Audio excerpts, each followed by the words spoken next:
Hey guys, welcome back to World Mechanics. Our mission here at the garage, guys, is to save you as much money as we can. That's why we make these absolutely free videos.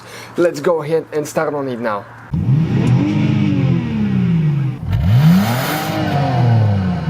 The engine sucks water. We'll demonstrate what happens. We got this one today at the shop and we actually purchased it because what happened, the customer, they told him it's just a starter and he bought it, but it's not. That vehicle needs some major repair or even new engine.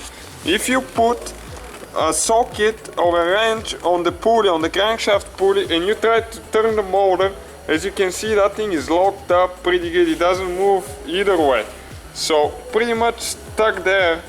And what we found out, it's water by removing the filter, air filter, and as you can see, that thing has been wet. Also, okay, right here, that was water. You can see on the bottom of it, that was water and sand, and the way it dried, that was definitely water up to right here, so it sucked some water inside the engine. So stay with us to see, guys, what the damage is. We're going to remove the oil pan and see the internal damage of the engine, and to always assume that you need a new engine if you buy a vehicle like that. If they just tell you it's a starter, never believe that. Always do some checking and make sure you save yourself some headache. Okay guys, this is the oil pan, and so far we're just checking to see what damage we have, and that's ice. It's freaking cold outside, and that's water.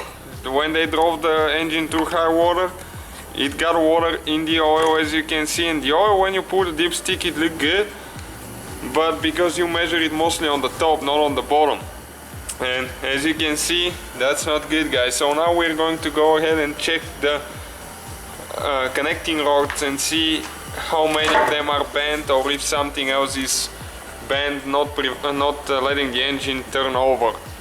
Okay guys, and now we are under the vehicle, and as you can see, there is rust because the water was evaporating and it rusted, and that's where the damage is, guys. Okay, let me see just to get a good view. Okay, you can see that connecting rod. That connecting rod is bent. It's not supposed to be that way shaped. Okay, let me see how I can get a really good view. Okay, right there, you can see how it's bent. Okay, and when it's bent like that, the crankshaft cannot turn, so the engine is pretty much locked up until you remove that connecting rod and the piston, which you have to do to remove the head to do that.